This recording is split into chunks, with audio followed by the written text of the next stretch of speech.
What's up, everyone? It's Q from Retro Q Gaming, and if you are a backer or even just a general fan of Bloodstained Ritual of the Night, I've got some bad news for you. And that bad news is that the game has actually been delayed by a significant amount of time. So when the Kickstarter finally first went up, I should say, and they were giving out all the details, and the projected release date was originally March of 2017, so it's a little under a year from now. And given the time of when the Kickstarter actually went up, it seemed like a reasonable amount of time. Unfortunately, I'll always butcher this name, but Koji Igarashi, it's probably butchered. I just don't do Japanese very well. He put out another Kickstarter update, and that latest update informed all the backers and just all the people who were interested in the game in general that unfortunately the way and the rate the development of the game is progressing, that it won't meet up to his personal quality standards, and he had to put a significant delay on it, and he's adding another development team to the actual development of the game, which that's a good sign if you ask me. Sure, it's a bad sign that there has to be or not a bad sign, but it's a bad thing that there's a year-long delay, essentially a year-long delay.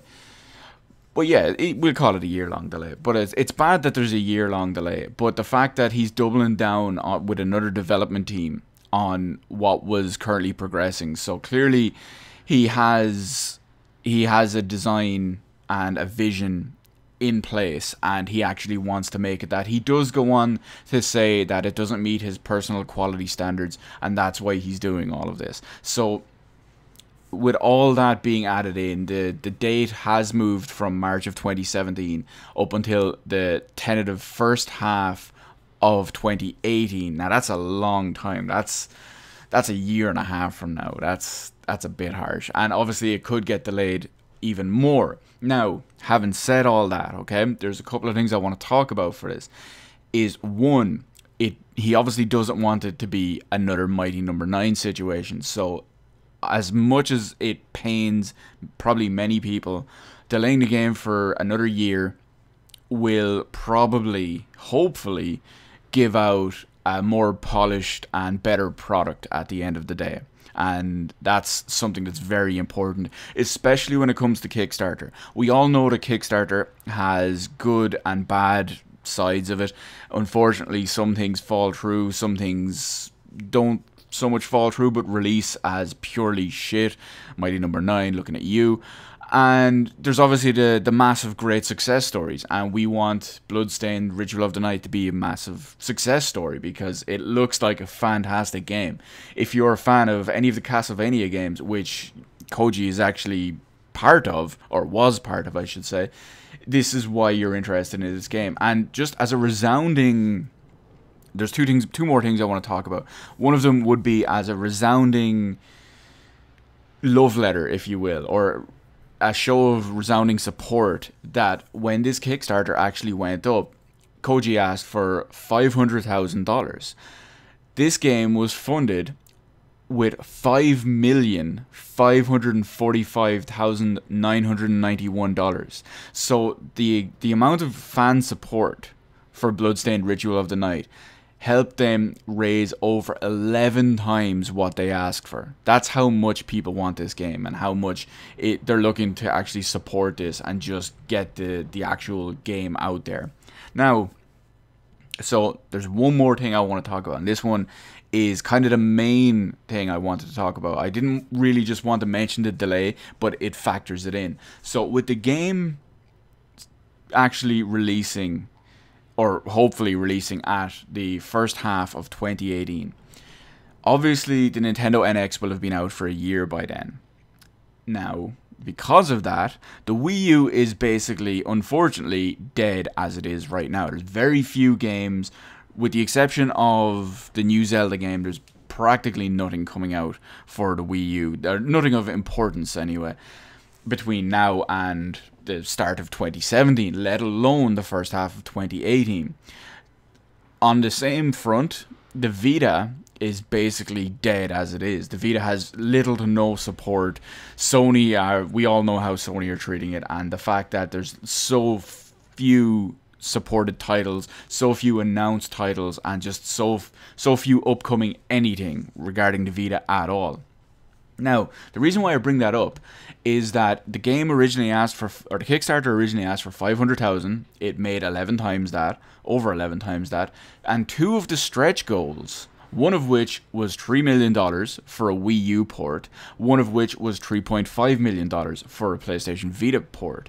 Now, when this game finally releases, about a year and a half from now, hopefully, these two platforms are already pretty irrelevant, and they're going to be even more irrelevant by the time this game actually releases. One of them will actually have a successor console released for about a year at the time. Again, assuming no delays on any front. So what does that mean for the people who funded the actual Bloodstained Kickstarter with the Wii U port or Vita port in mind? Will it get a physical release like some of the way it was, what would you call it, the pledges essentially were made out? Or will it just get a digital release? Or will the game be completely cancelled? Who knows? See, originally this game was planned for a Steam release on PC, Mac, and Linux version. You've got a GOG Galaxy release for also PC, Mac, and Linux. It had an Xbox One, a PS4. They were all the standard versions that were going to be developed for. Now, because of the sheer amount of money that was raised by the Kickstarter, they did hit the two stretch goals, which allowed a Wii U and PS Vita port as well. Now, that also comes into one of the other pledges, which is it offers a physical retail copy for all supported platforms: PC, Xbox One, PS4, Wii U, and PlayStation Vita. So, come 2018, again, hopefully no delays, come early 2018, with the Wii U completely obsolete and the Vita, which will probably be completely obsolete, are they going to get these? Are they going to get physical releases for the people who backed it? Are they going to get digital releases? Are stuff going to change? I know Kickstarter is complete haphazard sometimes, so we'll see how it goes. Personally, I hope the people who backed it get their copies, be it on PC, Xbox One, PS4, Wii U, or Vita. I hope these people get their copies. I hope the game comes out and it's fantastic. I hope it's not a bug-riddled mess. I hope it's not a piece of crap. I hope it's a well-run, well-optimized, well-performing, great game, because it looks really good, and that's one of the most important things. Symphony of the Night's a fantastic game, as we all know, and that's where Koji comes from, essentially. So, one other thing that I'll kind of just segue into a little bit is, could Wii U version originally could it be cancelled and possibly announced as a Nintendo NX version? Who knows? Will the people who opted for the Wii U version get to choose an NX version instead? We'll see how it goes. There's a year and a half left up until the new announced release date. A lot of stuff can happen in there, but we'll find out between now and then anyway. So let me know in the comment section below anything you had involving Bloodstained. Were you hoping for a certain platform? Have you backed it on Kickstarter? Are you waiting for a physical release? Are you waiting for a digital release? What platform, and what you think might actually happen with the Vita and Wii U versions? So I'm interested in all of hearing all of that. God, I can't talk. In the comment section below anyway. Hit the like button, hit the subscribe button. You can follow me on Twitter. Details in the description below. Thank you for watching, and I will see you in the rest of the videos in my channel.